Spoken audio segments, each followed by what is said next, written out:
Good evening, everyone. We are calling this meeting of the Onteora Board of Education to order. We have a tobacco policy in place. There is no smoking within 100 feet of any school building. Please rise for the pledge.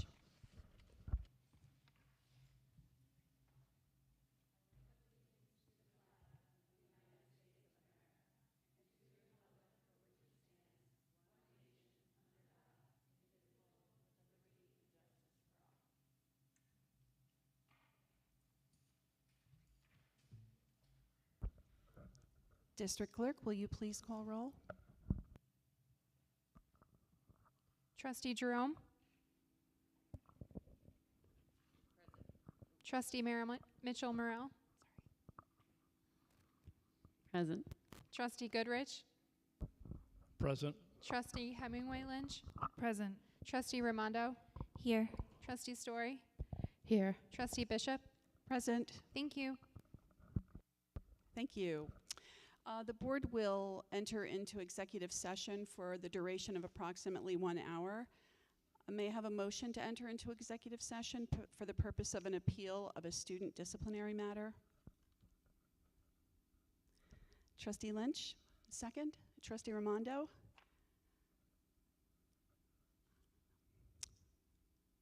Any comments or questions? Sorry, I got lost. Okay. All in favor? Aye. That's unanimous.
May I have a motion to exit executive session and return to public session? Trustee Jerome. And a second, Trustee Hemingway Lynch. All in favor? Aye. It's unanimous. No, we will. The Board of Education hereby accepts the minutes of the July 6, 2023 and July 27th, 2023 meetings. May I have a first? Trustee Goodrich. Second, Trustee Story. We will do a roll call vote.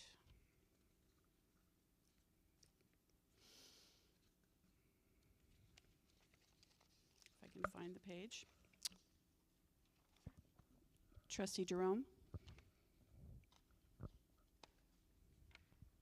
Aye. Trustee Mitchell-Morell. Aye. Trustee Goodrich. Aye. Trustee Hemingway Lynch. Aye. Trustee Raimondo. Aye. Trustee Story. Yes. Thank you, that's unanimous. Thank you.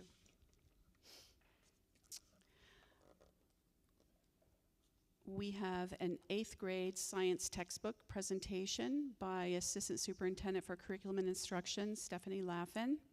And our presentation is going to happen right here from the board table. So take it away.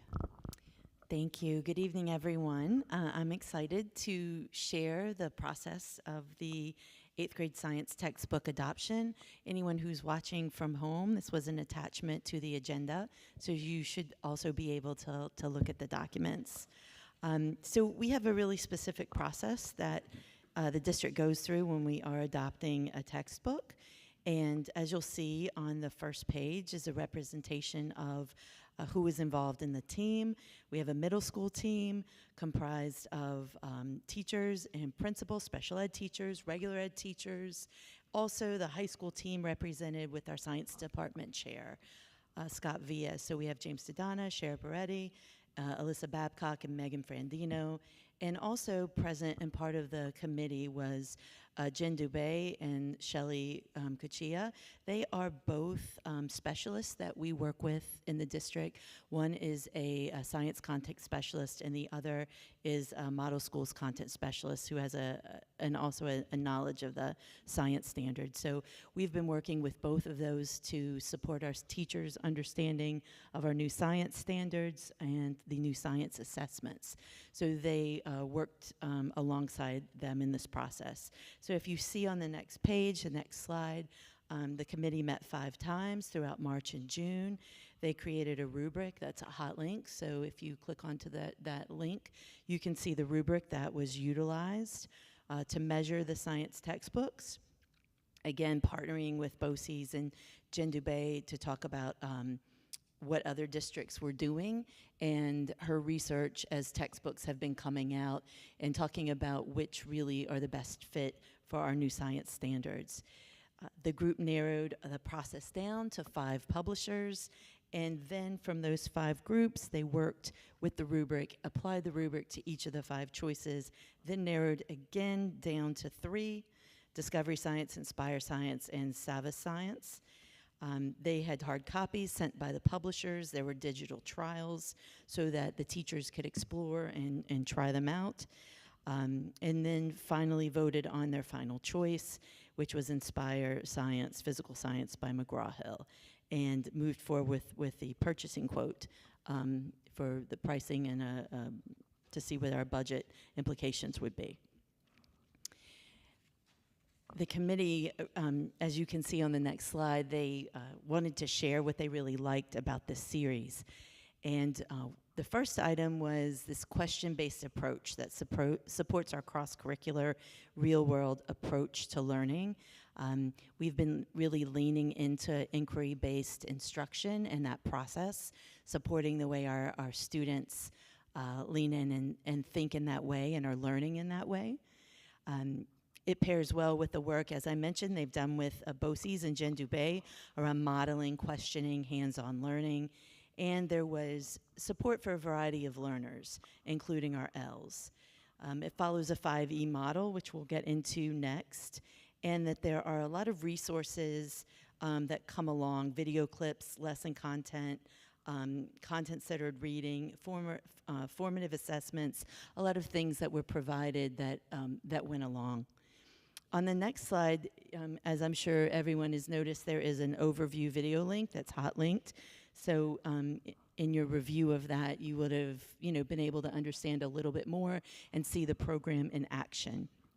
What you do see here is a way that the standards and our cross-cutting concepts, everything merges together as it's represented in the series.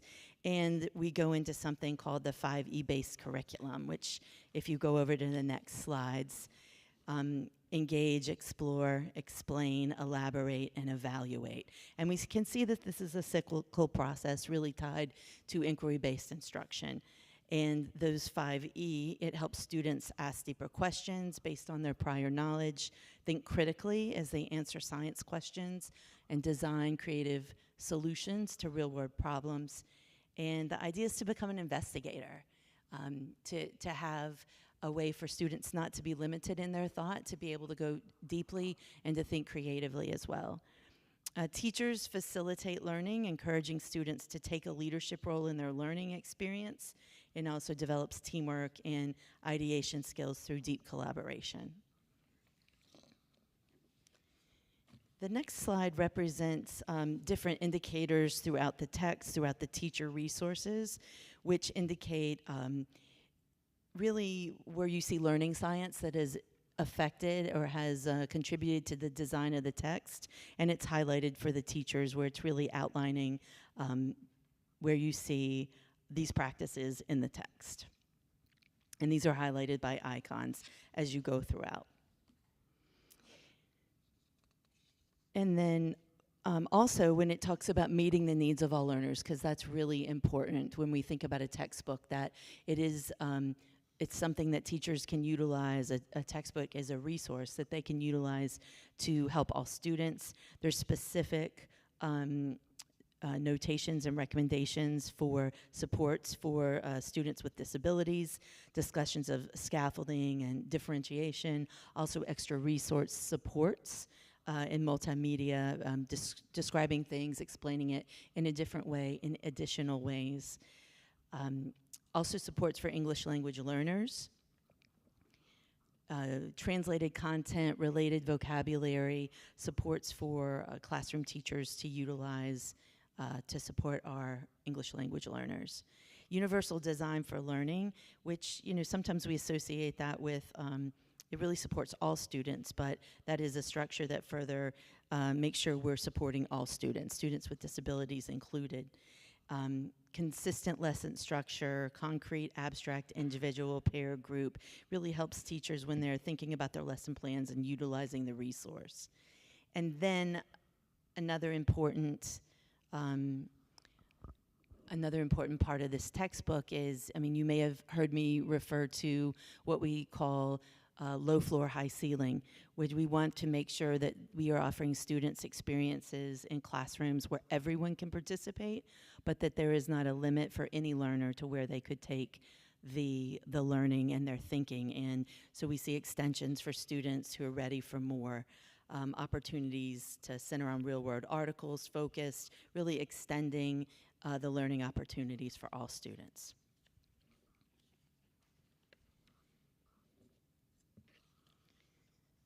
And so finally, as we look to next steps, tonight's presentation, hopefully following a Board of Ed approval, we complete the ordering process. We make sure teachers have what they need. They get access. There's digital access as well for those resources. We work with teachers to make sure they have the professional learning they need, where they feel comfortable and understanding fully of the resource, time to work together, time to revise curriculum around this resource, and then the opportunity to utilize it and provide really wonderful experiences for our students. Any questions?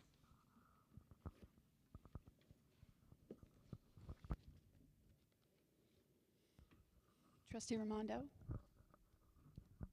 This is rolling out September? This September? Yes. Okay, thank you. Any other questions about the 8th grade science text? Trustee Hemingway Lynch? Thank you very much. This is very exciting. And thank you so much for the in-depth presentation. Just for my own understanding and context, can you help me understand why it's being replaced, what we're solving for, and how often textbooks are replaced? So we have relatively new science standards, and our science assessments are changing.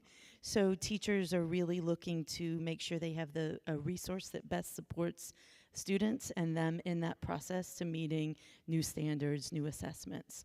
So the revision of the textbook, it's been my experience that this is teacher-driven. This is a teacher request that we engage with to be as supportive of them and their resources and their needs as possible.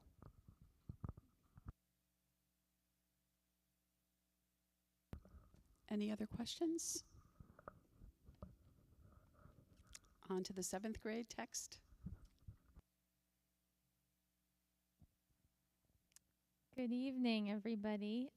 My presentation is also attached to the agenda. It will not be as robust as Assistant Superintendent Laffin's, but it's always hard to go after her.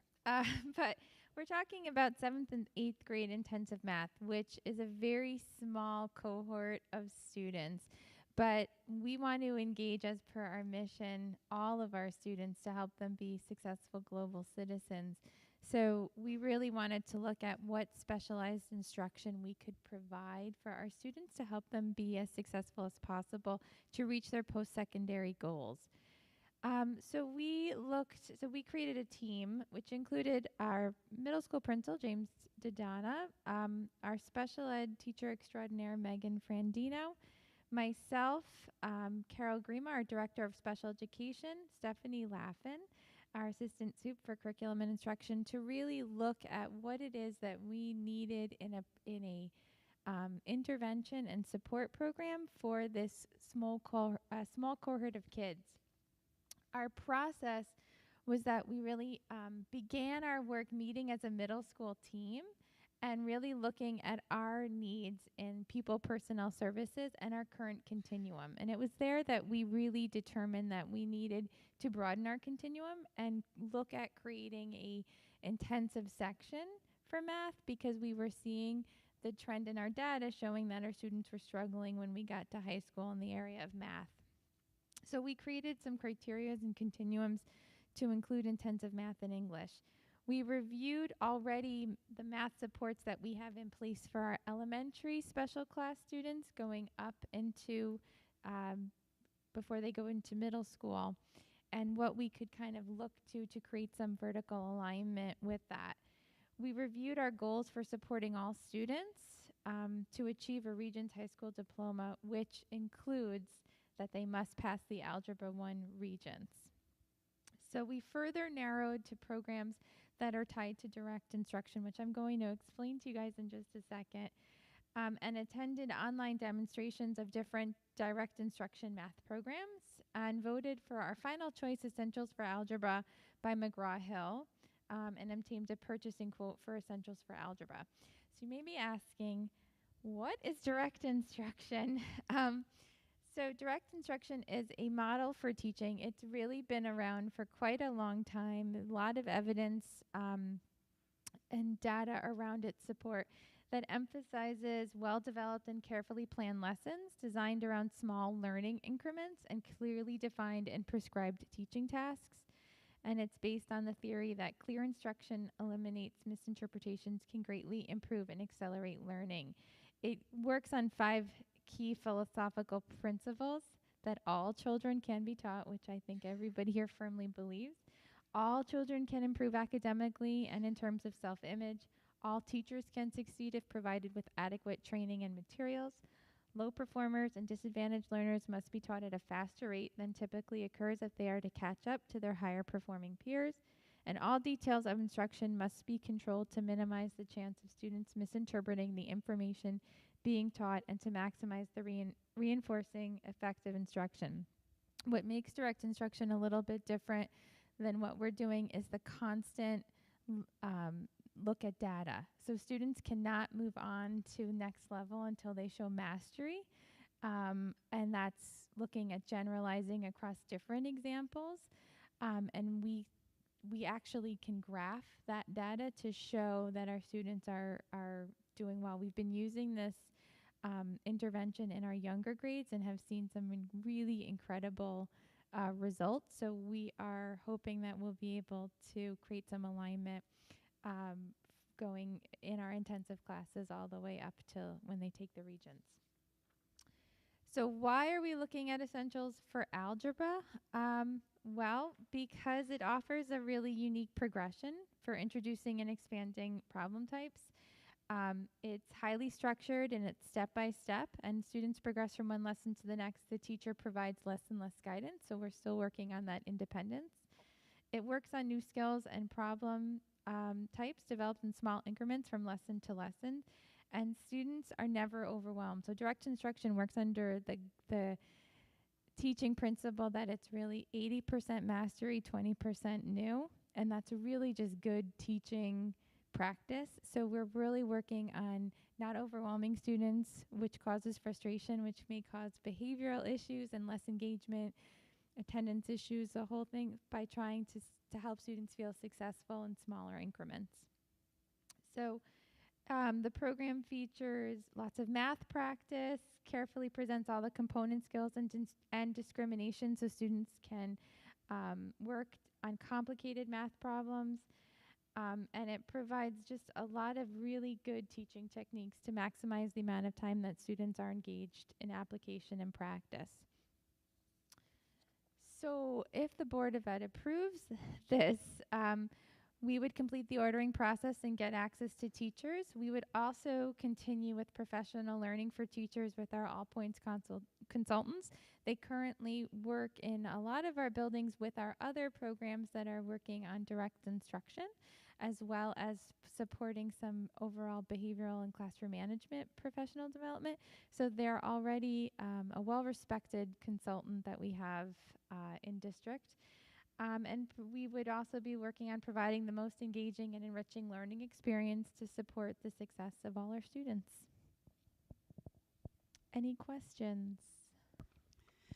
Thank you, Assistant Superintendent Allison. I just have a question for you. Could you just explain for our new trustees and our audience what intensive means and how it's different than general ed or co-taught classes? Thank you, and thank you for reminding me, my audience.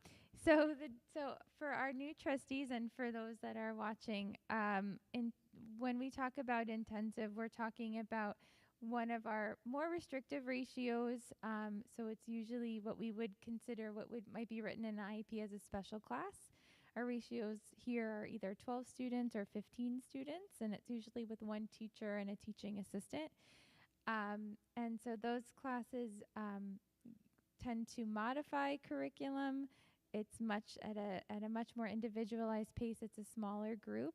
We're still working generally on getting to the same goal, that same state assessment, but we just may take a little bit of a different journey with specialized instruction to get there.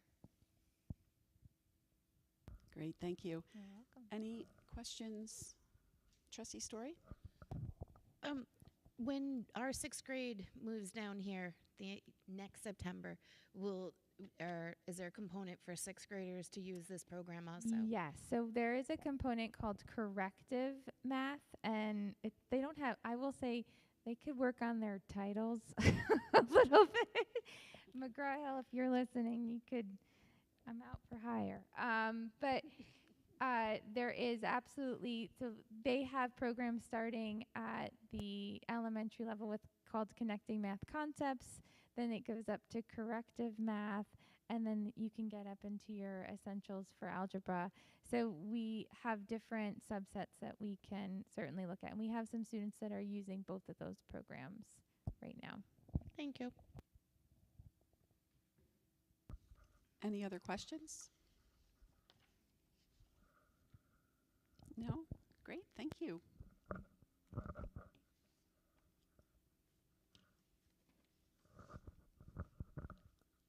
the superintendent will report district news.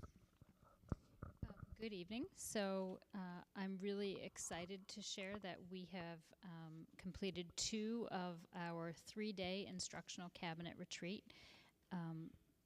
As President Bishop would recall, that's very new for us as an administrative team. We typically have 1 full-day cabinet retreat over the summer that includes the entire cabinet. And so with the passion of Assistant Superintendent Laffin for professional development and the desire to really foster our team and development as leaders, we have spent the past 2 days with Carol Conklin-Spillane, who is recognized nationally as a progressive school leader for her achievements in developing school programs and practices. She was the recipient of the 2019 Distinguished Service to Education Award by the National Association of Secondary School Principals. And she also received Pace University's Partnership Award for her work on behalf of the teaching profession. She is a former superintendent of schools, a former high school principal, and a special education teacher, and she works with a number of school districts specializing in leadership coaching and school leadership development. And she has spent the past 2 days with us working towards helping us create a direct focus on our priorities for this year, and also helping us to explicitly link the district's mission and vision with the priorities and our roles as leaders.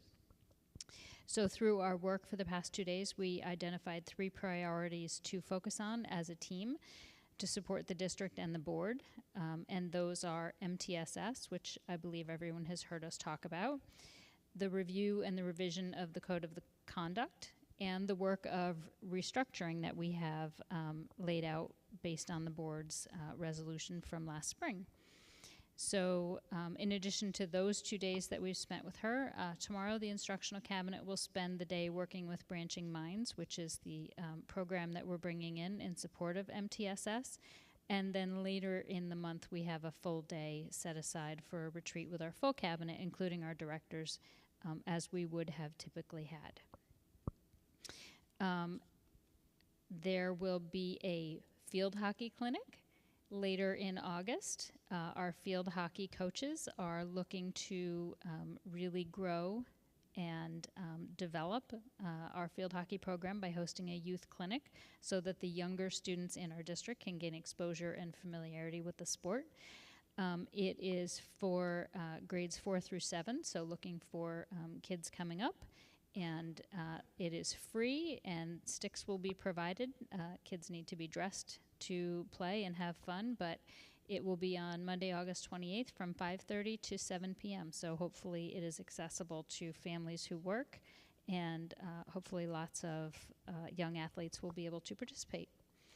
And last week, we had a team of administrators and board members attend the Mid-Hudson School Study Council annual school law conference at Mount St. Mary's College. And as was fortunate for us, half of the day was presented by our own attorneys. So that was really great. And that is my news, but I know that next on the agenda, we also have a review of our K-5 reconfiguration timeline. So this document started as a draft last year, and we created it to go through our elementary buildings. We attended faculty meetings in each of the elementary buildings and reviewed it and received feedback from the faculty. And we wanted to start bringing this forward so that the board and our community could get a chance to look at it and give us some feedback. And then as we roll into the fall, we will look to set up parent informational meetings as well and share this further. But we wanted to start sharing it just so that people knew kind of what we were thinking and how we envisioned rolling out this process. So you can see that the column for the 23-24 school year shows that we are essentially remaining in the same configuration that we have been in. So Phoenicia has K3, Bennett is 4-6, which is the combined Phoenicia and Woodstock students. Woodstock remains K3, middle school is 7-8. So then rolling into the 2024-25 school year, as per the board resolution, Phoenicia will close at the end of the 23-24 school year. So those students will be in Bennett starting next year. And it will actually include the Phoenicia K4, really, because the third graders will roll up to fourth grade and stay with their younger peers from Phoenicia. And the fifth grade will remain in Phoenicia as a combined cohort because we would not want to send those students who had been in Bennett already as fourth graders. We wouldn't separate them and send them back to the primary building. So that cohort will be the last combined cohort. And Woodstock would have a K4 structure because those third graders that would have historically moved on to Bennett will continue on in Woodstock as fourth graders, and the middle school will effectuate the 6-8 structure. So for the 24-25 school year, some teachers may shift from Bennett to support those fourth grade sections at Woodstock, and some of the sixth grade teachers will need to shift to the middle school. And we're using the term may because we do anticipate that in the next few years we will have potentially a significant number of retirements, and so there may actually be new hires to fill some of those roles depending on the needs. And then in the 25-26 school year, just with the natural progression, both Bennett and Woodstock would become K5 buildings. The middle school remains a 6-8. And some teachers, again, may shift from Bennett to Woodstock to then support that grade 5 as they stay in Woodstock for that additional year. So that's the plan as we have it now, and we are certainly open to talking about it, and there will be a lot of discussion as we move forward, but we wanted to start letting people know what we were thinking. Thank you, Superintendent. Does anyone have questions? Trustee Mitchell-Morell? I have two questions. One is there's a bond vote, I believe, in December 2024 that would help for Bennett to accommodate the Woodstock kids. And I'm just wondering what happens if that passes, what happens if that doesn't pass? Just can you walk us through it? Sure. So as the board approved the agreement with the architects last school year, it was targeting a bond vote for approximately December of 2024. And typically in creating that bond, there will be visioning work with the community, with the faculty, the students, to create the vision, and then it will be put up for a vote. We would, of course, hope that it would pass. If it does not have the support, then typically for schools who are looking to do a very significant change, if it doesn't pass, there are often surveys and studies to find out what changes could be made that would garner community support, and it could be put up again as a refined plan, but that at that point that will be the decision and the discretion of the board, whether to put it up again as refined or to just move forward with the 2 K5 buildings. I also just wanted to clarify for the public, although I know you already answered this. When people are coming into kindergarten and they're going between Bennett and Woodstock, is that the same districting basically as Phoenicia and Woodstock is now, or is that going to change in the next few years as well? That sort of shifts as needed in order to keep the class sizes balanced. I don't believe we've really shifted this year. It has been, this incoming kindergarten is pretty equally split. So it really depends on where people reside, and our goal is to maintain appropriate class sizes in both buildings so that so that you maintain a robust community within the building. Okay.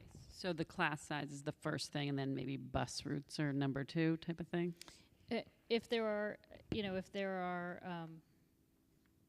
there are buses already on a particular route, and it makes sense to add students to that particular route, and it corresponds with maintaining equivalent class sizes, that's how we would adjust. Okay. Thank you so much. Yep. Other questions? Trustee Hemingway Lynch? Thank you. Thank you very much for this timeline. I'm just curious, could you help us understand the benefit of moving the 4th and 5th graders back to the Bennett and Woodstock schools respectively, instead of maintaining, the same cohorts of teachers in 4th and 5th grade and bringing the students together across the district in 4th grade as it is now? Sure. Thank you. So a lot of the impetus for what we have already put in place in terms of the middle school was to eliminate that 2-grade cohort, and it would be extremely unbeneficial for those Woodstock students to do the K-3 in Woodstock, shift to Bennett for 2 years, and then shift up to the middle school. That's adding an additional transition for them that we've already decided as an educational community that 2 years is not a good length of time to spend in a building. It also then again replicates the inefficient transportation situation that we have also tried to address by structuring so that we have 2 elementary programs.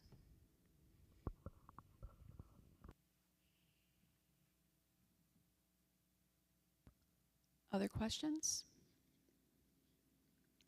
Trustee Goodrich?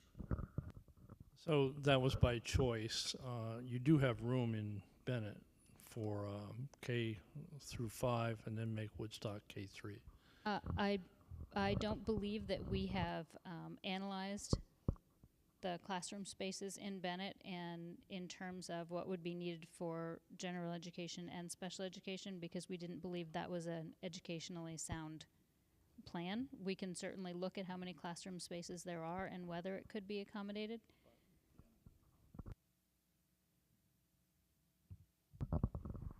So we have a very small kindergarten class coming in with 56. I was just curious, that's still, you can still maintain 4 sections or 4 classrooms for 56. At what number do you start thinking about 3 sections for that grade level? Would it be 50 or 45? Or it's a tough job, I understand. I think we would have to look at that as we were doing our registration and see. I mean, this is, at this point, this is, I believe, the smallest class we're looking at. And, we can still hope that come September, there might be families who, for some reason we're not aware of, sometimes people move very close to the school year. It could still come up a little bit. I don't see it coming up by a dozen students, but we will have to continue to consider that question, and that is part of the reason why we believe that a central campus would serve the district really well in the future.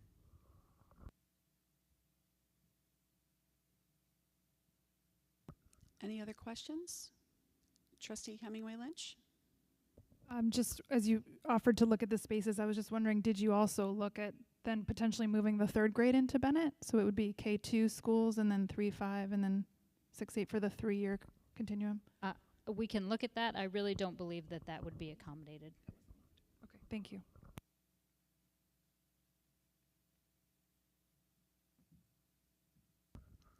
Other questions for the superintendent?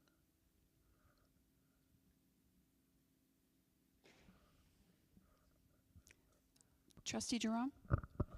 I'm curious, what is the ideal class size when I look at some of the classes of 15 or 12 that we look at for students who get more intensive?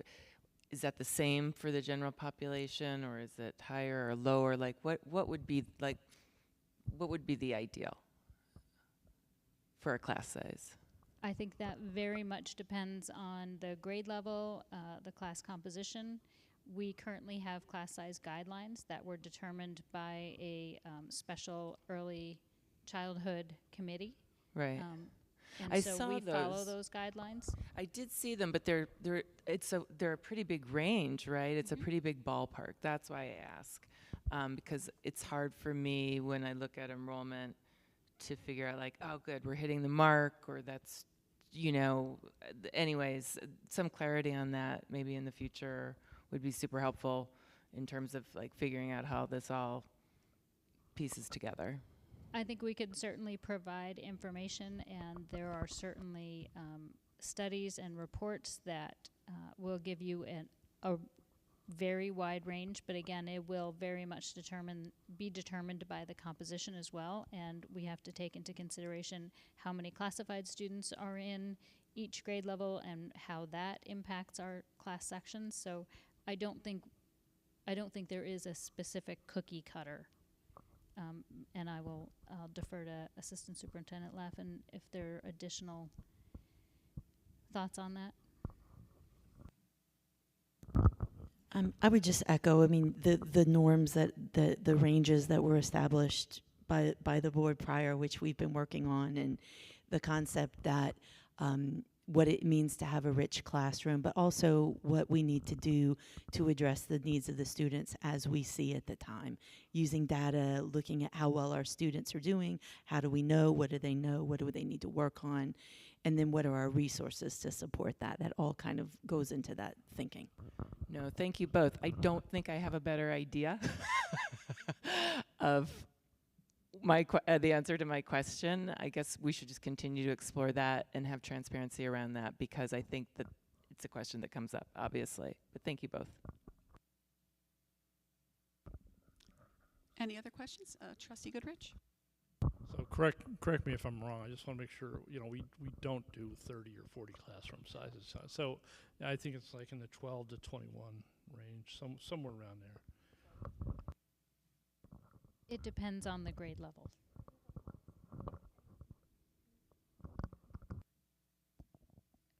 We do have a policy on that, and I'm just looking at some of the data on our long-term planning page. The desirable range is, I think, around the high teens, but certainly going into the 20 range for a in our K3 is on the higher end of that. So we're looking, I think our desirable ranges are around that 15, 16, 17, under, certainly like going under 13, 14, 15, those are considered on the lower ends of that. So we're trying to stay kind of in the nice upper teen range.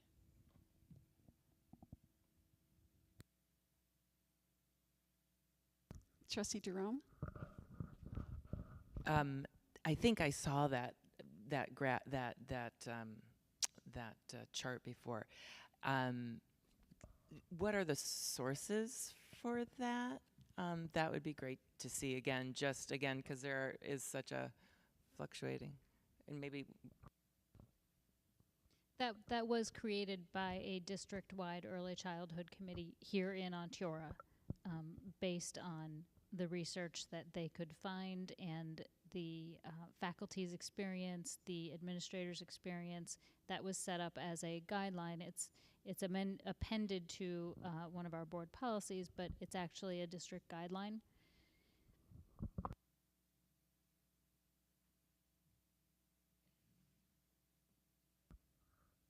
Any other questions?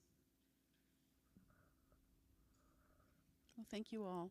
Thanks for the great questions, and thanks for the great presentation. The board will report district news. Anyone? Trustee Story? Over the last month, let's see, Trustee Bishop and Trustee Raimondo and I went to Cooperstown to the Otisauga for the Rural Schools Conference, which was fantastic once again. and filled with lots of information. All my notes are in my trailer, which is not home. I don't have access to that yet. And then last week or the week before, Trustee Bishop and I were in Albany for the School Boards Association's Leadership in Education thing, which also, again, was fantastic. It was 2 days full of great presentations and students coming out and delivering interesting and inspiring information to us. So it's something it was well attended from people all over the state, and it was great. Anyone else? Any other board district news? Yeah, I would just echo what Trustee Story said, and especially I found the Rural Schools Conference to be especially enlightening. It was the first time that I've ever gone, and to be in the company of other districts that are, so many of them are facing declining enrollment, and and some have really inspiring and creative ways of making their own moves to Central Campus very, very successful. And so I really appreciated those presentations. I thought it was fantastic.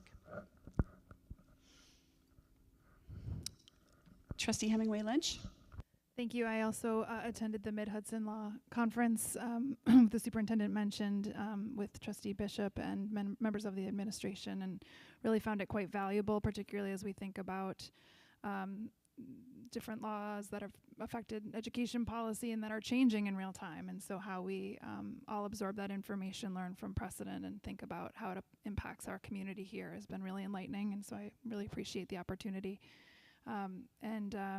Thanks to Superintendent McLaren in particular, and assistant superintendents for always being also the able to whisper in the chair and hear how this applies to our school. It's been very helpful. Thank you. Anyone else? Okay. The board will acknowledge public be heard comments from the last board meeting. We heard from David Wallace, Rick Wolf, Stephanie Bryant, Sierra Smith, and Karen Inge. We'll move on to public be heard for tonight. Public and students may comment on any agenda or non-agenda item. The board appreciates hearing from the public, including students, on any agenda or non-agenda item. Please understand that by our adopted parliamentary procedure, the board cannot engage in discussion or answer questions during public be heard. Please know that we hear you and take all your comments into consideration. The board does reserve the right to correct any inaccuracies or misinformation during public be heard. Please limit your comments to 3 minutes, be civil, and do not name any particular individuals or promote any commercial ventures or products. People wishing to express individual student or personnel concerns can bring them to the superintendent's attention in private. Stephanie Bryant.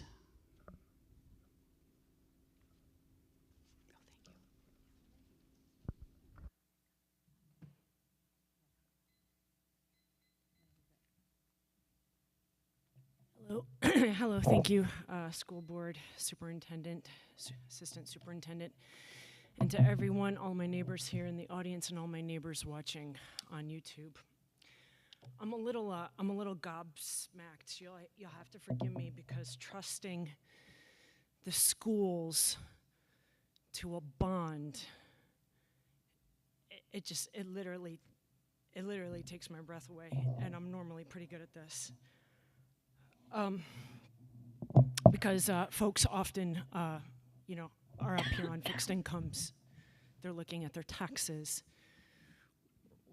What's the financial cost of this bond, and why is it a hope? What happens when your hope doesn't get voted on. I'd like to share a story. I'm a storyteller. It's what I do. I moved up here in 2017. Celebrated, renowned writer Neil Gaiman asked me to leave the city with my family up here. There's a thriving entertainment celebrity class in this area, as you know. There's a thriving working class, rural class. There's all sorts of folks. We're stacked up next to each other like cordwood. Folks who do not share the same political values like I shared in the city. And yet I somehow found a way to connect with a baseball granddad, avid other side of my political spectrum on our shared love of Levon Helm. And so I hope that we can, as a community, come together in the shared love for our children. It's not just the cataclysmic events of 9/11, which saw a massive land grab up here of folks who fled the city because they didn't feel safe. It wasn't just the COVID pandemic. I'd like to speak to the climate crisis. I was in the city for Hurricane Sandy. It wasn't just the power outages. New York City, Jersey City, the surrounding areas, they're under sea level. And when the subways washed out, I realized I had to run to the hills, and I had to make my way up to the Hudson Valley, where my grandpa was an old IBMer. And I feel very privileged. I was able to do so without a car to walk to my village rural school. Thank you. Thank you, Ms. Bryant. Vincent Christofora.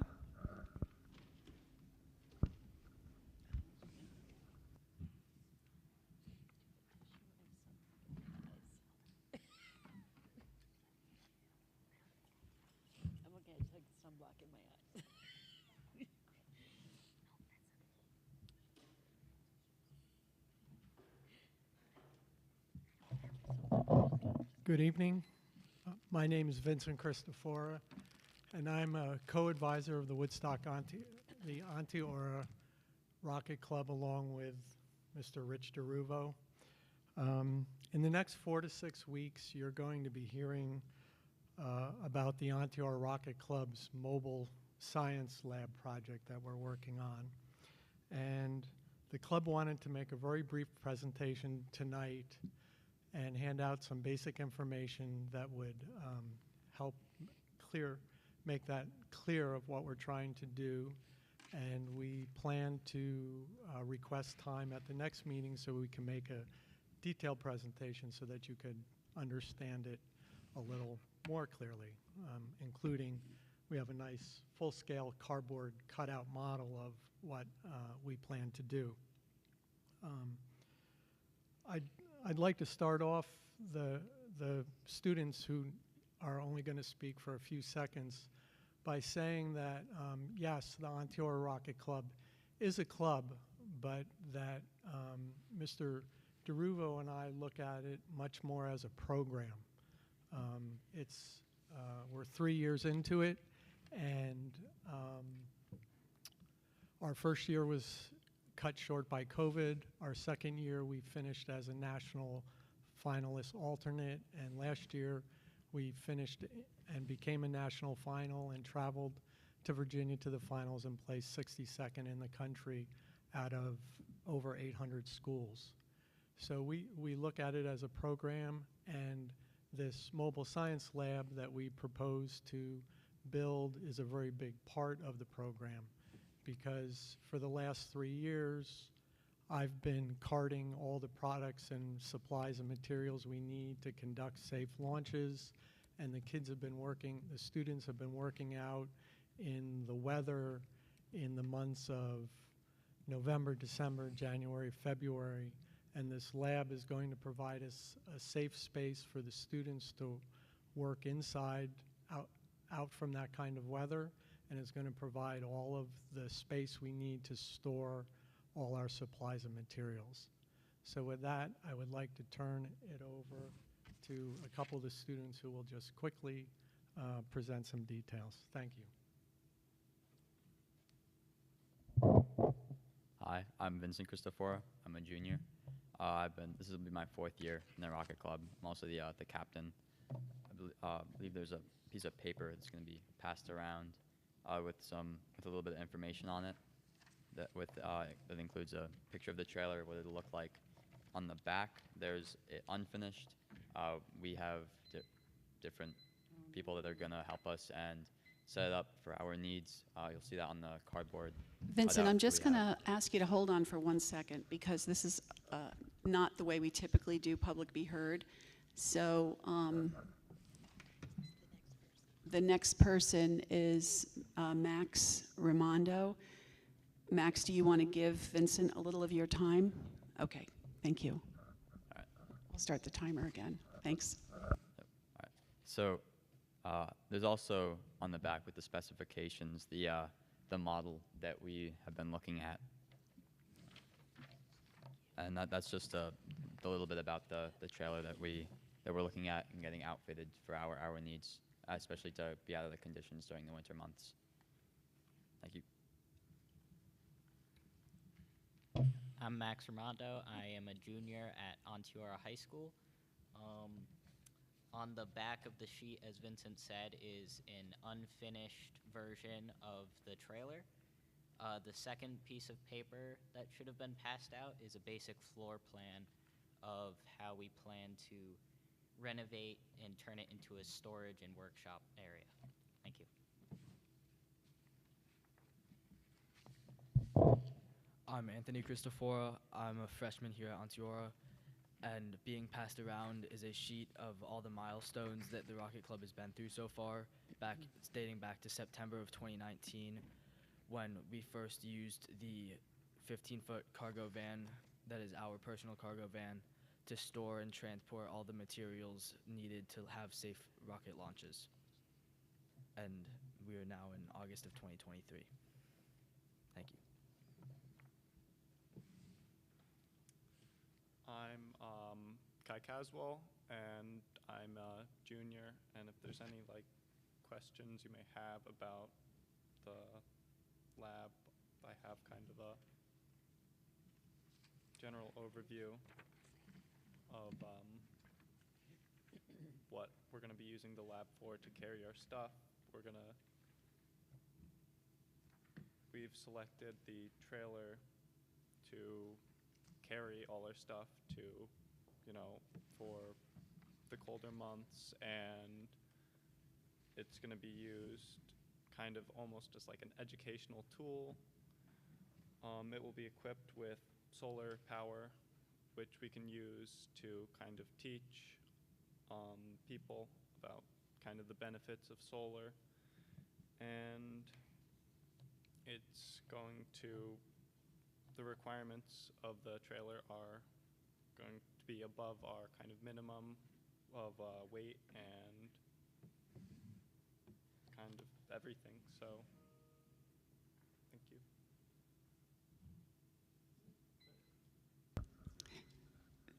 Thank you all.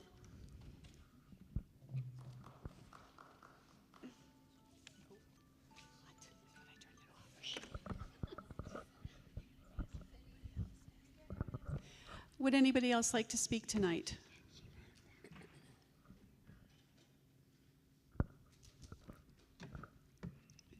Great, thank you.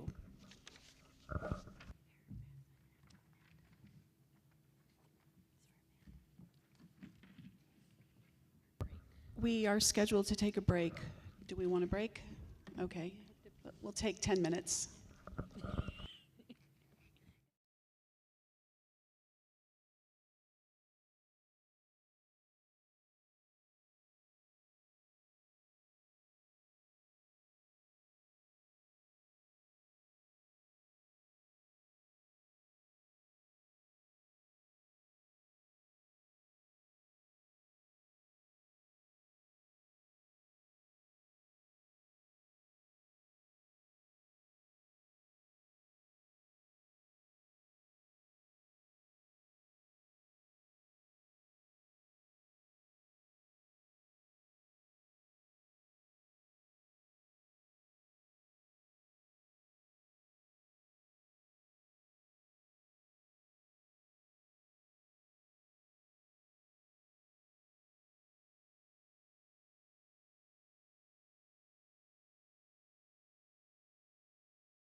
All right, our break is over, and we are going to be having a discussion and possible action to approve the district safety plan.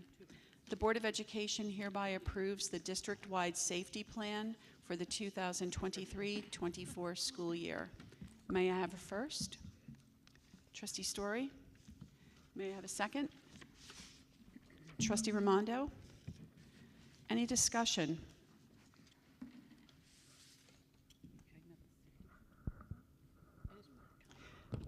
Trustee Mitchell-Morell?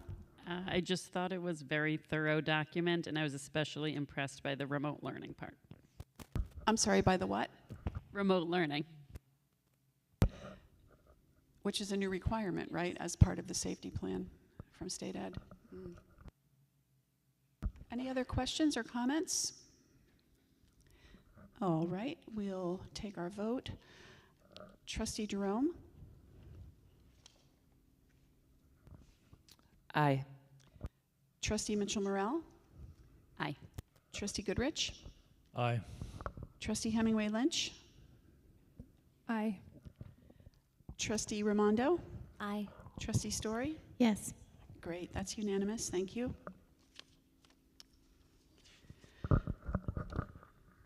Okay, so we're going to discuss the potential of a NYSBA liaison. NYSBA is the New York State School Boards Association, and we have a recommended action, and the Board of Education hereby approves a trustee, one of our trustees, to be the Board of Education liaison for NYSBA. NYSBA encourages each district to appoint an advocacy liaison. This position provides a direct link to New York State School Board Association's advocacy efforts. The advocacy liaison is important for sharing legislative information with their board and helps lawmakers understand the challenges you face. Give your district a direct contact to all things advocacy. The perks of being an advocacy liaison include, first, to receive invitations to lobby days, in-district federal legislative visits, board member volunteerism, newsletters specifically for advocacy liaisons, opportunities to attend NYSBA advocacy events with board approval, detailed information to brief your board on NYSBA advocacy activities. No prior experience is needed, just enthusiasm for advocating on behalf of your board and NYSBA. Many first-term board members find it's a great way to learn more about NYSBA and our legislative priorities. Long-term board members appreciate the opportunity to get involved in a new way. May I have a first? So, oh no, we need to discuss. It's going to be a surprise. No. So actually, as I'm reading this, I'm realizing that I had a suggestion when we were in agenda setting, and I did not make contact with that person. So instead of me saying who I think would be really great in this role and ask that person on the spot if they would be willing to take this on, I'm wondering if anyone is interested in the position first.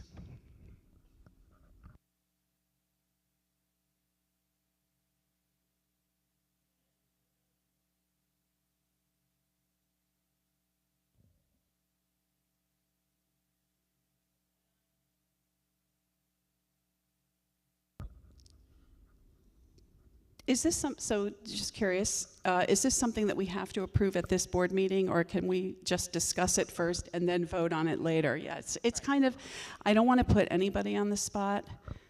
I'll say it out loud. I was actually thinking of Trustee Mitchell-Morell. You know, I think it's a great opportunity to learn more about the legislative process around education, and I think you'd be really great at it, but I'm, you know, really, and I think anybody on this board would be really great at it. Trustee Jerome, were you going to say something earlier? No, I think that's a great idea. I actually did think of Trustee Lynch as well, just because you're on the, aren't you on, legislative action committee? But you know, both sound like great candidates. Trustee Lynch? Thank you. Yeah, I was the liaison last year, so I can tell you that it was not a heavy lift, and yet informative. But it's really just you're on an email list, so just so you know, and you can take action as you see fit or as the board asks you to. I was never asked to do anything more than be the liaison itself, so it's a title and more information and lots of email and good access to learning more about the advocacy agenda for sure, but nothing extra in terms of your commitment at this point, in terms of meetings or other things, I mean. Thank you. I never served in this role, so I really can't offer any advice, and I don't know. Trustee Story, do you have any information or advice that anyone can think about in terms of maybe we'll come back to this at our next meeting once we have time to kind of think about it? This is a relatively new thing that NYSBA has been doing. I can only recall it within the last year or two that this was actually a thing. So I don't, like Trustee Hemingway Lynch said, this isn't a very heavy time commitment or things, because not only NYSBA will send emails to the liaison, but NYSBA always sends emails to all school board members too. So it's kind of like the liaison may get the information a little sooner than the rest of us. But this is, like I said, a relatively new thing, but I do know NYSBA,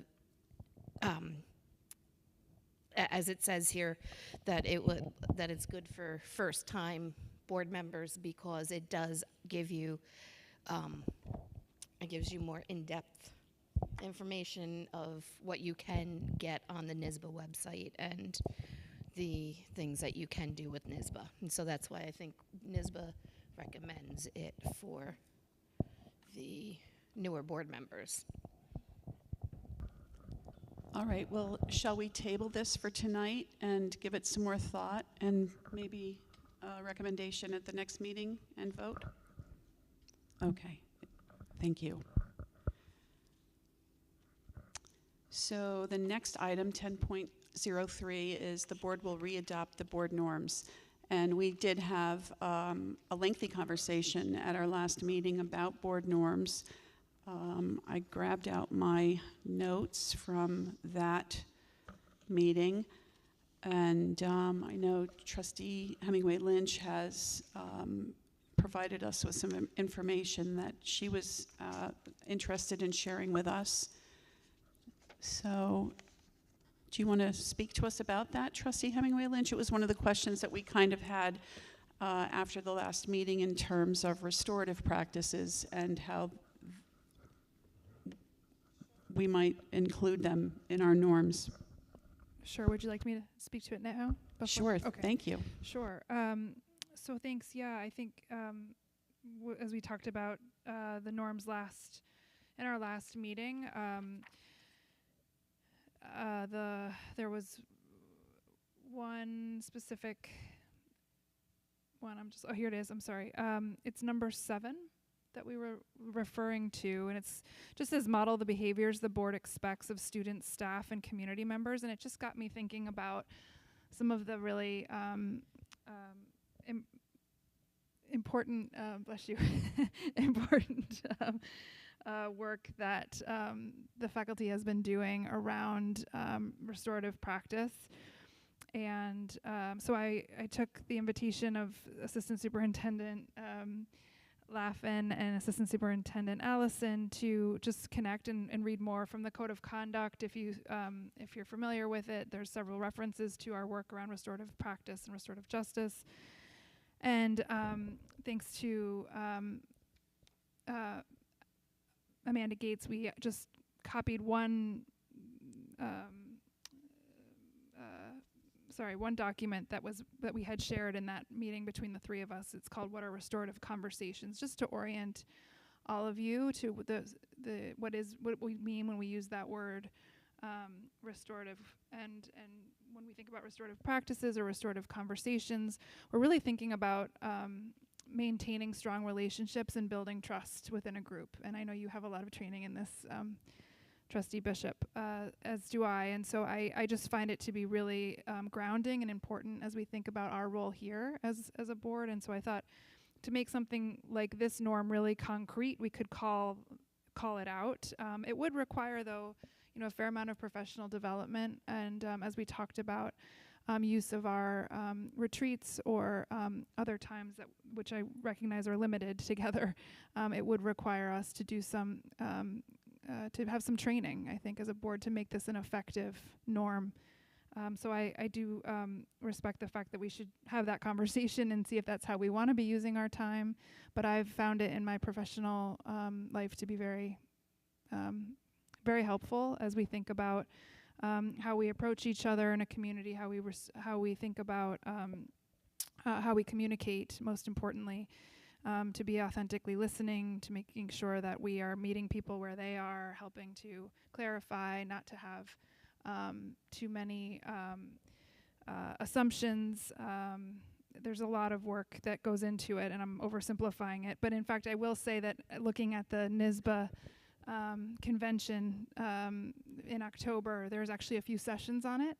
So it might be another, just to flag that, it might be another opportunity for us to think about utilizing some of the NYSBA speakers or resources that are available to us to draw from, and potentially even those who are attending that conference could sit in on some of those sessions and let us know if it's worthwhile. But I just thought I'd offer it as an opportunity to make some of our norms very concrete. Trustee Story? Okay, I don't understand where this would go into to a norm for a board. Restorative justice, the program it takes years of professional development to obtain mastery of this. The board changes every year. So that means you would have to be reconvening the board and redoing all of this education or training, professional development at a it's very expensive to do this, to train a board, but this is something that would have to be done every single year. This is something that would have to be done multiple times, because you can't just do one training and think it's done and over. This is a very long, in-depth process. NYSBA has I've gone to conferences over the years for restorative justice that NYSBA has done, one-day conferences on it. That for school-wise, yes, it's great, but for it being practical for the board, for us to, do this in every single meeting, that I don't see is something that can be done. Trustee Jerome? So you're saying it's more of a practice than a one and done kind of thing. We'd have to embrace it as a practice in our community, which, while I see your practical argument, very clearly, but there's also that idea of just within our community having these different populations, whether a practice of some sort, I don't know what it looks like, but it's an interesting thing to consider, right? Trust anyway, thanks. Trustee Hemingway Lynch, I'm wondering if your interest in adding the restorative conversations to the norms is in reference to a specific incident, or is it in reference to our communication practice moving forward? And I'm wondering, honestly, because I have had the experience of being trained kind of on the fly, you know, being trained through the process as part of the process by a very experienced practitioner, you know, circle practitioner. And after even, oh my gosh, I can't remember how many hours, but over many, many meetings and many times, it was still very challenging for the group of adults that I went through it with, and we had known each other for a very long time and were a consistent group. So I guess my question is it to address something specific, and how do you see that being able to be implemented each year with a new board?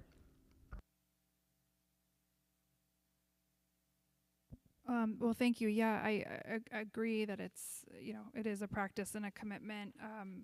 At the same time, I also think the way that this body conducts business is important because it sets a tone for the administration, which sets a tone for teachers, which sets a tone for our students. And so I really want to take it seriously. That's all.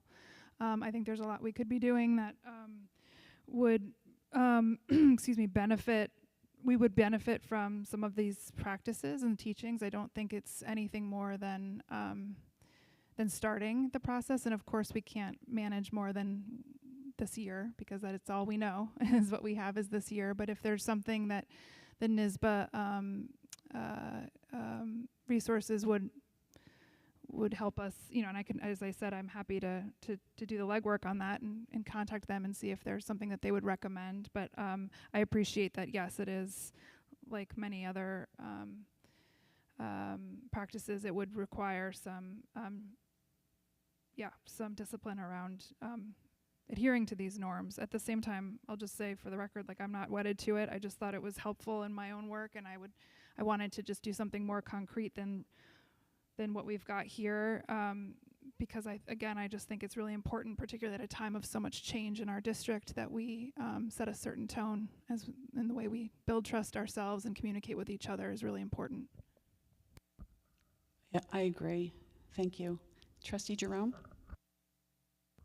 One thing just popped into my head, and I think we are all exposed also to that, I don't know what I call it, a fact by teaching that said that when the board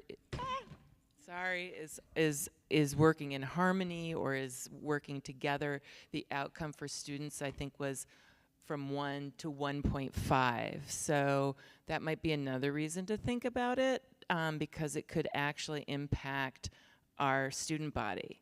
So I just remembered that. Okay, thanks. Any other questions or comments about restorative conversations and how we, I don't know, might explore that as a board?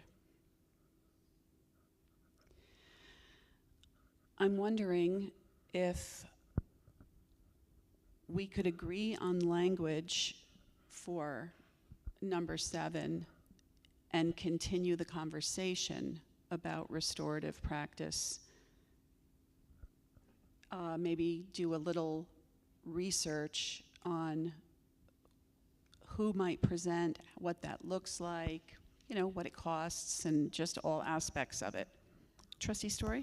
I think first we should find out if the board members are actually all in favor of this, because all board members have to be in favor of doing this or this will not work. That's fundamental part of restorative justice. And again, I don't see how restorative justice is going to, for us as a board, how that's going to do, because restorative justice is when somebody feels like they've been wronged, you're supposed to bring the people, the victims and the perpetrators back together and stuff like that. So this is what is going through my mind. So what are we supposed to do with this? Restorative justice is such a catchphrase right now that the more the data is starting to come out, that they're also saying it may not be as helpful as it is. There's studies, I'll look for it again to see if I can find it, that Educational Weekly had just sent out that because restorative justice has been in practice for a while, now they're actually seeing the data, the papers are starting to be reduced, and there's questions if it is actually helpful or not. You know, we in education, sitting here, I've seen numerous trends come in and out over the years.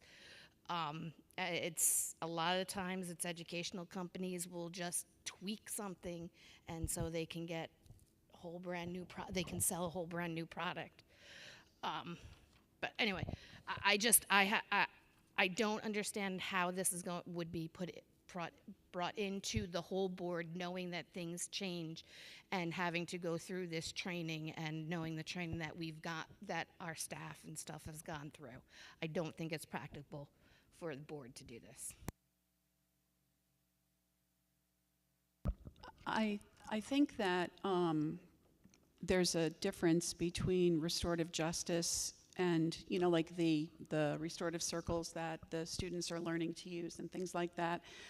And this document that describes restorative conversations, I don't think it would be a bad idea for our board to be able to communicate with each other more effectively. And I think that that there would be, if there's a way to move forward in a more positive way, then that's something that I would be interested in.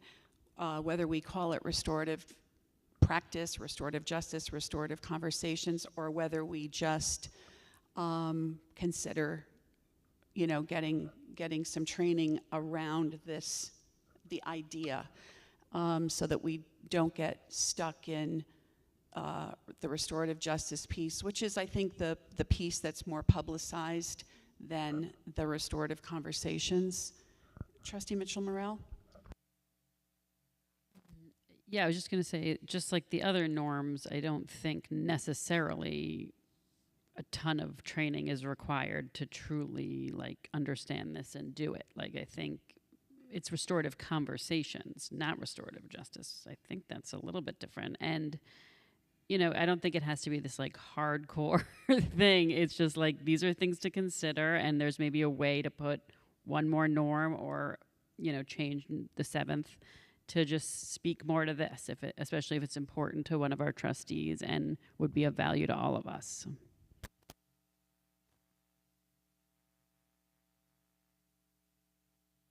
Trustee Story? When I read number 7, what the board, when we started these, what it was model the behaviors of the board expects the students and staff and community members. That means the board members will show up to board meetings on time, prepared, you know, understanding the things. That's what we meant when it says we model. We will be in our seats before. You know, this is what we want our students.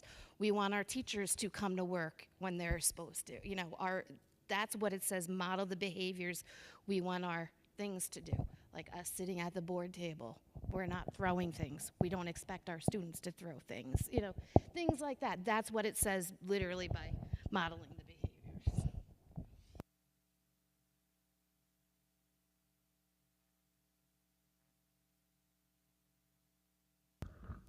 So, Trustee Jerome. It's good to have that historical reference, but maybe still I'd love it if we could think about expanding that and what that could look like in a way that wouldn't be hugely expensive, but would be, you know, sort of values driven for us as a board, you know, and just a conversation. Maybe it needs to be a separate item, Trustee Story, if that's the historical meaning of it's too off base of what number 7 means. But I would like to think. I mean, again, just as a value of our organization, and I guess that the wording of modeling behaviors, that's maybe what is making it seem like it could be adapted there, but doesn't necessarily have to be, as far as I'm concerned. Thank you. Thank you. Any other comments? I'm not really sure how to proceed. Trustee Goodrich? Yeah, I look at this as, if we're not broken, don't fix it, kind of thing. And as long as we have respect for one another, I think we can accomplish great things. I'll pull one of these lines out of our handbook. Sometimes you'll measure the true success of a board not by agreement, but by respectful disagreement and spirited discussion, followed by a difficult vote. And after a difficult vote, effective boards embrace the decision and move forward together. And a lot of it's just about respect. I agree. I think that we can always do better. We can always be more respectful. We can always be more attentive and really practice deep listening. And, I don't know if we're comfortable leaving number 7 the way it is for now, and or changing some of that language to reflect more of the personal behavior piece of it, so that it's not just showing up on time and that sort of thing, which, absolutely we expect that, and, that sort of thing, but to be respectful, to be more respectful, to add some verbiage in there about that, and then continue the conversation and maybe explore. I know Trustee Lynch would probably be willing to do a little exploring and, bring some information back to Trustee Story and me, and we could, have a conversation about it and make some decisions, plans, ask more questions. How does that sound? Yes? Trustee Story, are you looking for an actual vote on this, or a roll call, or what are you thinking? We already first and seconded to adopt this, so we have to vote on adopting this. I don't think we did. I don't think we did. It's not a vote? I think it's a consensus. Ask for consensus to adopt the board norms.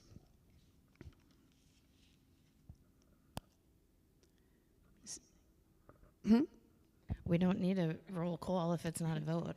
Right. I think I guess my understanding of consensus is I'm all for it, I'm 100%, or I can live with it, I'm not crazy about it, or absolutely not. And that's just really generalizing consensus. Trustee Mitchell-Morrell? Sorry, I don't want this to go on too long, but I also, in my email, was talking about the retreats in terms of the norms. Would this be a good time to talk about that, or is that not part of the norms? Could you repeat that again? I'm sorry, I'm having a hard time. I sent you an email about retreats and the way they're planned and the way the speakers picked. I don't know if that's part of norms. I don't think that's part of norms, Okay, but so we can talk about that another time. We can discuss it later during new business or old business or something. Sure. Okay. All right. So there were other norms that we were talking about last time. I have lots of notes, and I'm just wondering if there's anything else that we need to take a look at in terms of the norms. And Trustee Lynch, it looked like you were going to say something. Happy to take it up at new business. So not to delay this consensus that we need around this, but just to say I think there's also room to do like an operational manual around the norms about ways in which we conduct the business, like retreats or other things that would make it really clear. So we could also do that as we think about what we mean when we say model the behaviors. Maybe there's a way we could put it there as well. It's up to you, President, obviously, Bishop, but if it's useful, I'm happy to propose it then during new business. Thank you. So, board, do we have consensus? Awesome. Thank you. I know that was tedious, but it was also really, really useful. Thank you.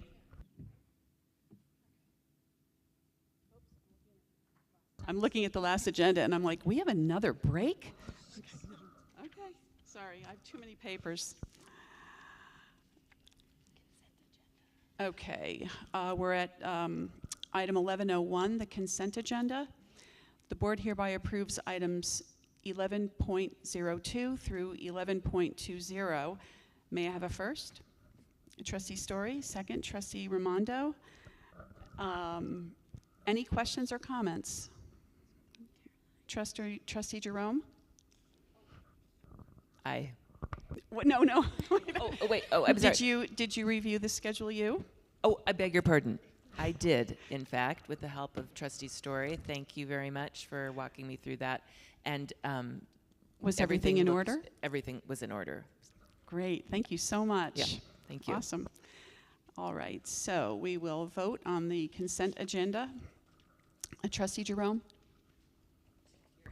Aye. Trustee Mitchell Morrell? Aye. Trustee Goodrich? Aye. Trustee Hemingway Lynch? Trustee Raimondo? Aye. Trustee Story? Yes. And that is unanimous. Thank you. Let me find what's next.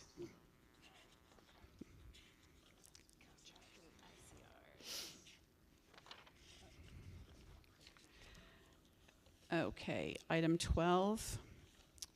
Item 12.01, to approve all contracts and ICRs, independent contract retainers. The Board of Education hereby approves the independent contract retainers and contracts in items 12.02 through 12.07. May I have a first? Trustee Mitchell Morrell. Second, Trustee Goodrich. And we'll vote. Trustee Jerome. Aye. Trustee Mitchell Morrell. Aye. Trustee Goodrich. Aye. Trustee Hemingway Lynch. Aye. Trustee Raimondo. Aye. Trustee Story. Yes. Great, that's unanimous. Thank you.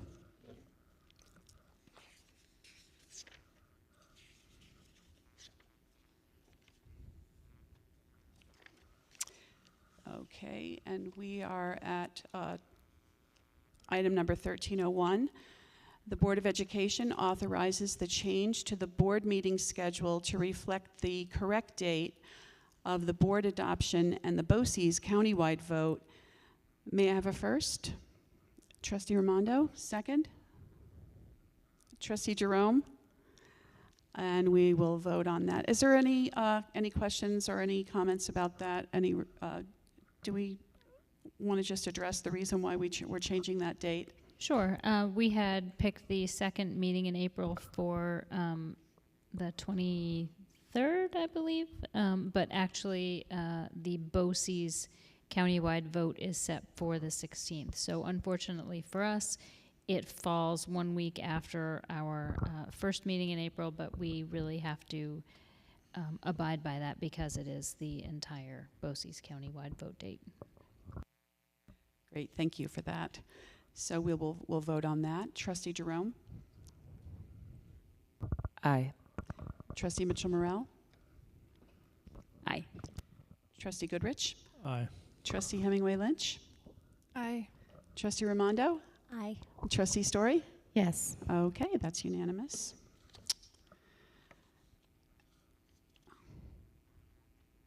Sorry, I got lost. 14.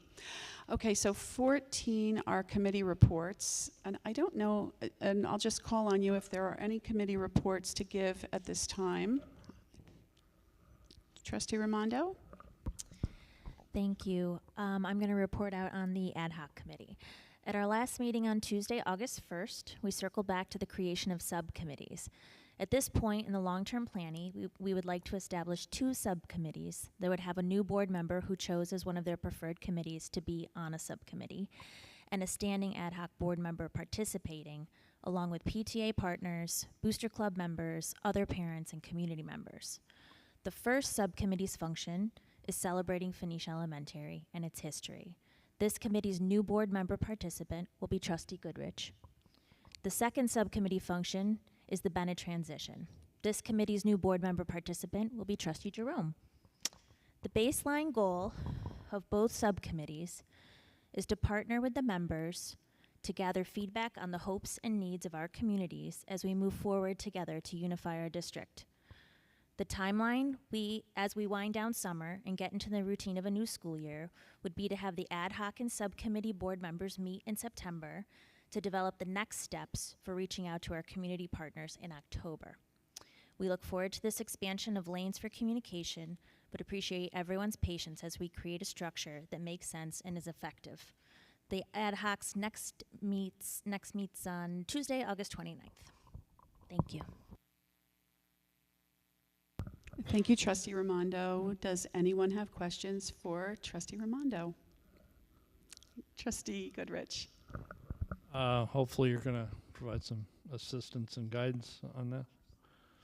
Absolutely. So we'll meet again. The main ad hoc committee will meet on Tuesday, the 29th of August, and then we will reach out to you. And Trustee Jerome will bring you in September, and then we'll start to lay out the groundwork together. We don't have it yet, so it's partnering with you guys, and then we'll keep going out from there. So it's just one step at a time. So we will support you fully. No worries. So you're going to send out dates and calendar. Thank you. Any other questions? Any other committee reports? Okay. Old business. The board will discuss old business.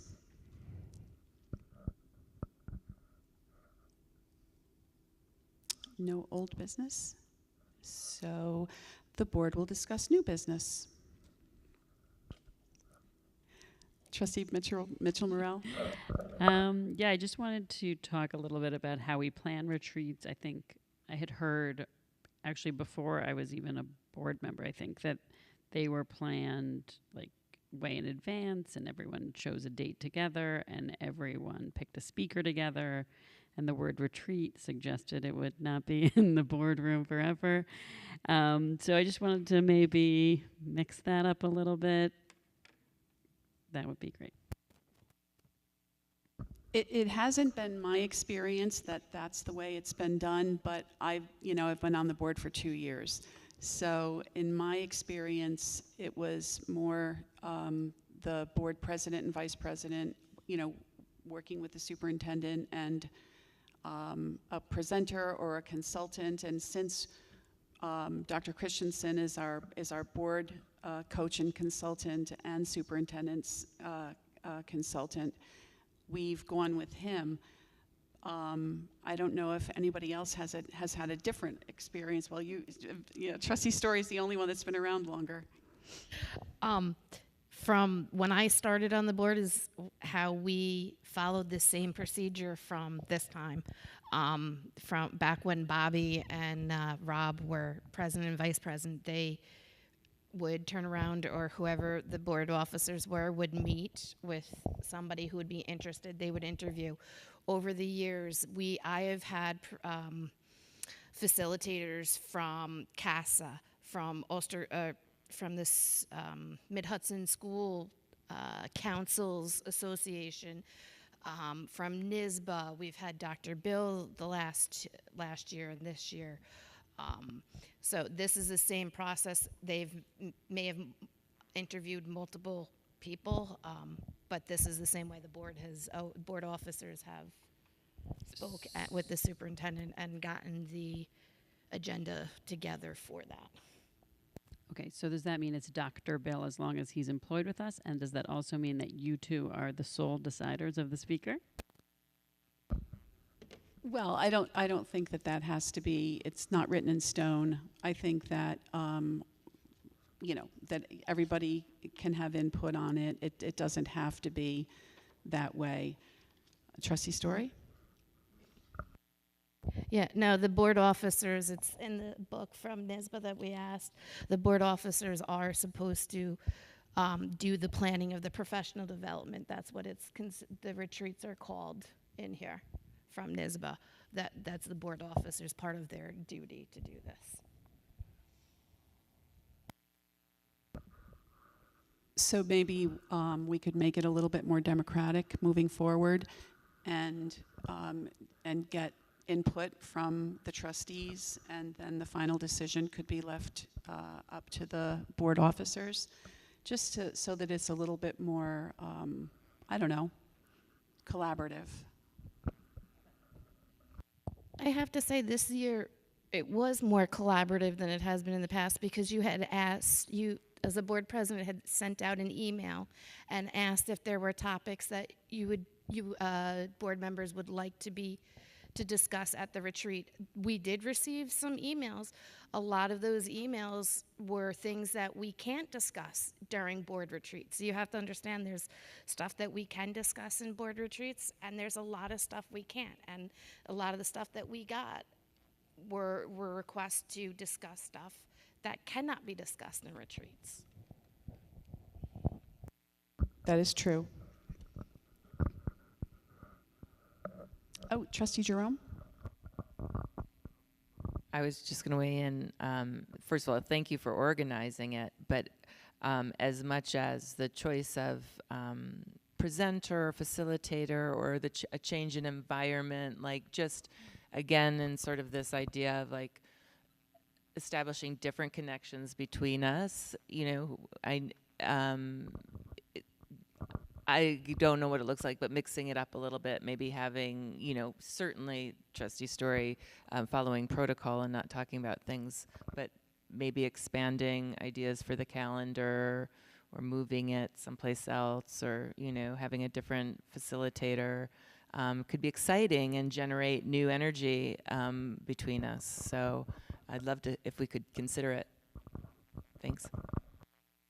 Right, and I think I shared at the retreat, I think I shared with you all that I had read that more lengthy article on the NYSBA website about board retreats, and because I was interested to make sure that the emails that I received were things that we could discuss, because it's pretty specific about what can and cannot be discussed. And NYSBA does recommend like full day retreats, you know, minimum of full day retreats and off campus, you know, in a different setting, because their recommendation is that it gets the creative juices flowing better than sitting in that conference room. So, you know, we'll definitely take that into consideration and, you know, try to make our retreats very meaningful and also more palatable. Thank you. You're welcome. Any other new business? Oh, I'm sorry. Trustee Goodrich? This is kind of long, so I might be jumping the gun here, but we'll see how this goes.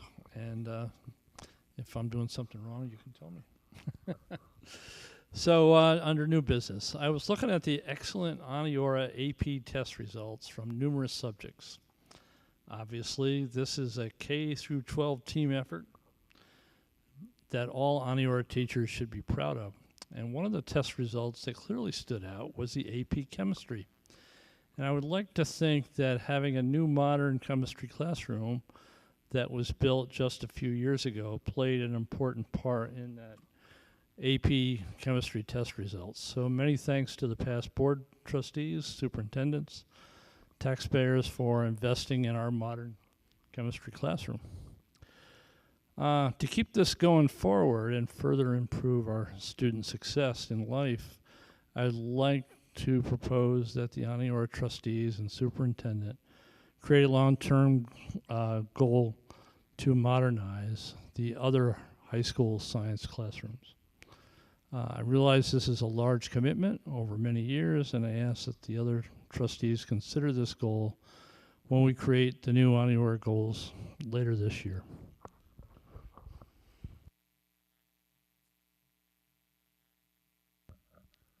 Thank you, Trustee Goodrich. Duly noted.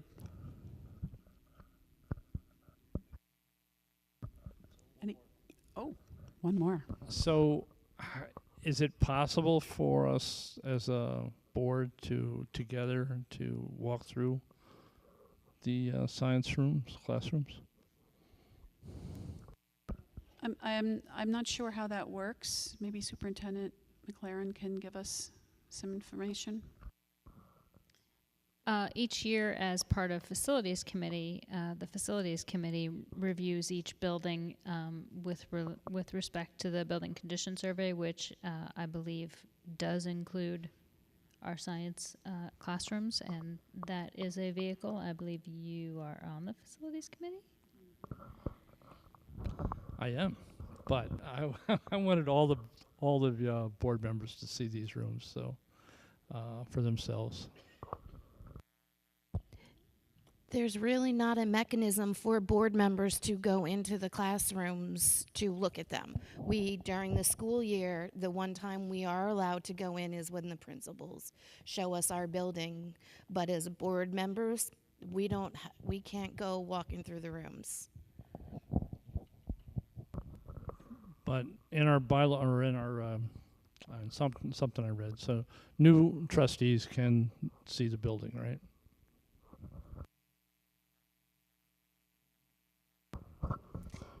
It's not typical that trustees walk through buildings. I made time for you to walk through the elementary buildings when there was no one there.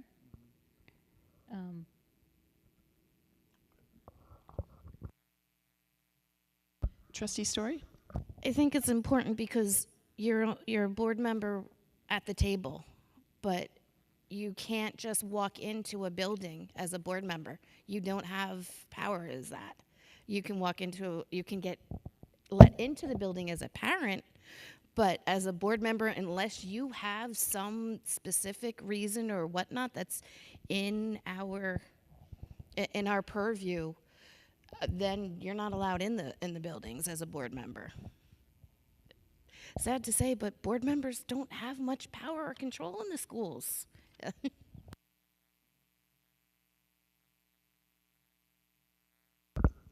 Thank you, Trustee Goodrich. Thanks, everybody, for the clarification. I'm sorry, Trustee Raimondo. I would just recommend that we try to get in to do our walkthroughs as early as we can within reason, because this year it wasn't intentionally pushed to April and May, but we landed in kind of some awkward times for testing. So I would say once the principals are feeling comfortable and in the groove for their school year, that maybe we get in towards the end of this year to see see it in action and whatever, rather than wait like we did this year. Very good idea. Thank you. Trustee Story? No? Yeah, and when we do have our planned building walkthroughs, we go as a group. And it's lovely, really. We typically go during the school day. So there are students in the rooms and teachers teaching, and we get to chat with the principal for a little bit. Trustee Jerome? Or no, I'm sorry, it was Trustee Lynch.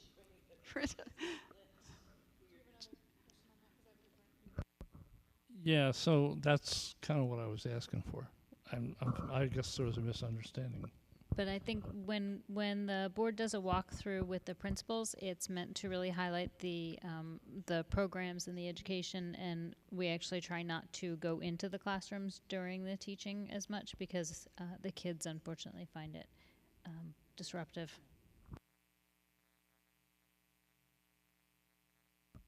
Thank you. Trustee Lynch?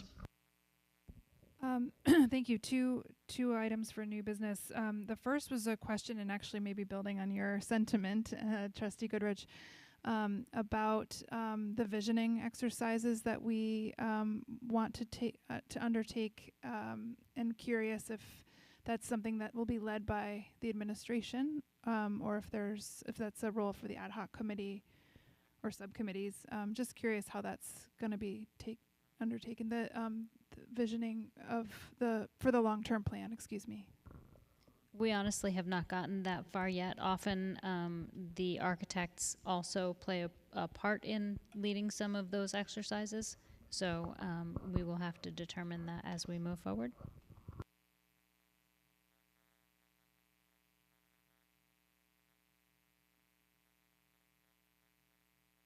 Thanks. And then the second question was just related to, excuse me, I'm losing my voice, the the idea that we should potentially, as a board, create a operational plan. I think it was what was referred to. This is just meant to help all of us have clarity about operationalizing our norms potentially, and or just the way of conducting business. And obviously that can change over time and probably should be dynamic in nature, but just curious if that was something that we wanted to undertake as a board.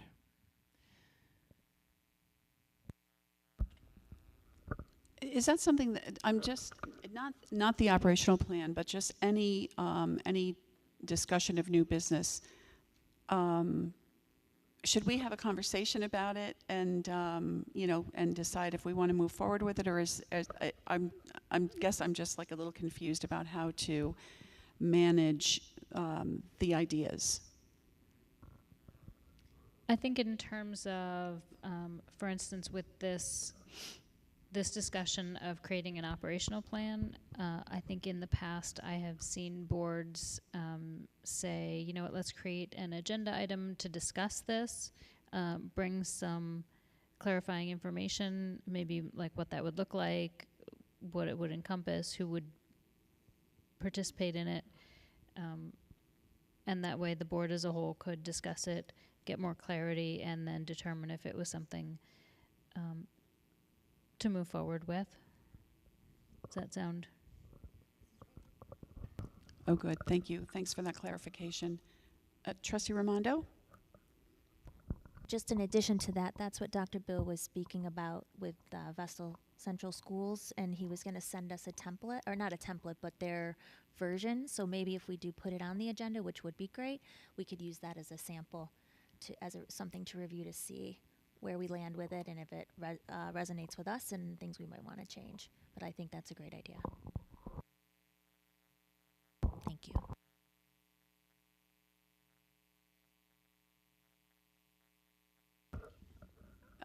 Oh, thank you. Anything else? Any other new business? So we'll add that to an agenda, and we'll make sure that we're all here for that conversation. That'll be good. Okay, first to adjourn, Trustee Story. Second, Trustee Raimondo. All in favor?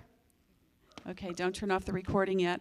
Our next meeting is Tuesday, August 29th at, Tuesday, August 29th, here in the Middle School, High School auditorium. Thank you, everyone.